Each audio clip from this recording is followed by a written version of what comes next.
Hello বন্ধুরা, সবাই কেমন আছেন? আমি কিন্তু বেশ ভালো আছি।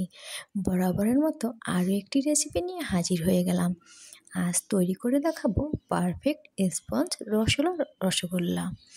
আশা করি আজকের রেসিপি আপনাদের কাছে অনেক বেশি ভালো লাগবে।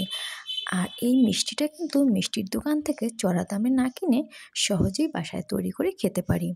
চলুন তাহলে ঝটপট করে দেখে নিই মূল রেসিপিটা। আমি যেভাবে মিষ্টিটা আপনাদের কাছে শেয়ার করেছি সেটাই আমি আপনাদের কাছে দেখিয়েছি। চলুন, আমি শুরুতেই কিন্তু আমি ছানাটা তৈরি করে নিয়েছি, এটা আপনাদেরকে আমি দেখাতে পারিনি।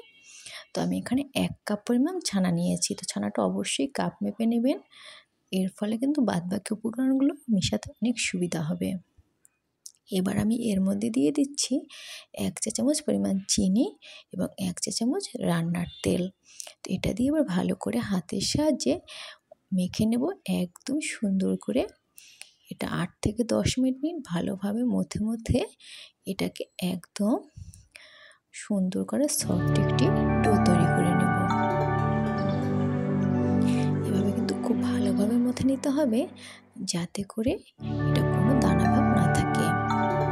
দেখতে পাচ্ছেন এটা কিন্তু আমার মাখতে এটি সফট একটি ডো হয়ে গেছে এবং তখন কিন্তু আমার পাত্রে একদমই ছানা লেগেছিল না, টোটাল ছানাটি ডোয়ের সাথে চলে এসছে। তো এবার এটাকে আমি একটু একটু করে নিয়ে হাতে একটু তেল লাগিয়ে নিয়েছি। এবার আমি গোল গোল করে নিয়েছি। তো এটাকে নিয়ে আমি কিন্তু আসলে মালাই চপের মতোই করে নিয়েছিলাম, কারণ আজকে আমি এটা রসমালাই বানাতে চেয়েছিলাম। তো যাই হোক, তো এভাবে আমি সবগুলোকে গোল গোল শেপ দিয়ে নিয়েছি। তো দিয়ে এটাকে আমি এবার সবগুলো বানিয়ে রেখে দেবো কিছু সময়।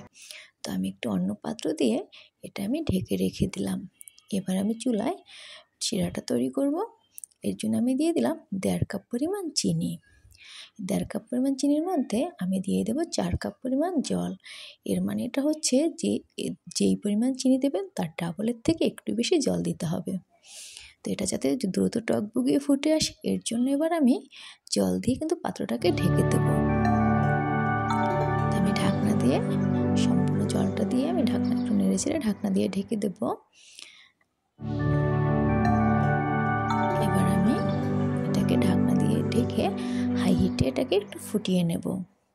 তো জলটা যখনই ফুটতে শুরু করবে তখনই আমি আগে থেকে যে মিষ্টিগুলো বানিয়ে রেখেছিলাম সেগুলোকে কিন্তু আমি এই শিরাটার মধ্যে দিয়ে দেব। একটু একটু করে দিয়ে দিচ্ছি, একটু সাবধানে দিবেন যাতে করে, কেননা জলটা টকবগিয়ে ফুটতেছে, যাতে করে হাতে লেগে পুড়ে না যায়। তো এভাবে আমি ঢাকনা দিয়ে ঢেকে 20 মিনিট রান্না করব। এর মধ্যে কিন্তু আমি ঢাকনাটা একবারের জন্য তুলব না, পুরোপুরি ঢেকে রান্না করব। এবং যখন দেখতে পাবেন যে এইভাবে পুরো পাত্রে একদম ফেনাতে ভরে গেছে, তখন কিন্তু বুঝতে পারবেন যে মিষ্টিটা একদম ভালোভাবে সিদ্ধ হচ্ছে। তো এভাবে 20 মিনিট ফুটানোর পরে আমার কিন্তু রসগোল্লা বানানো কমপ্লিট। দেখতে পাচ্ছেন কত সফট রসগোল্লা তৈরি হয়ে গেল, কত সহজ এবং কত অল্প সময়ে।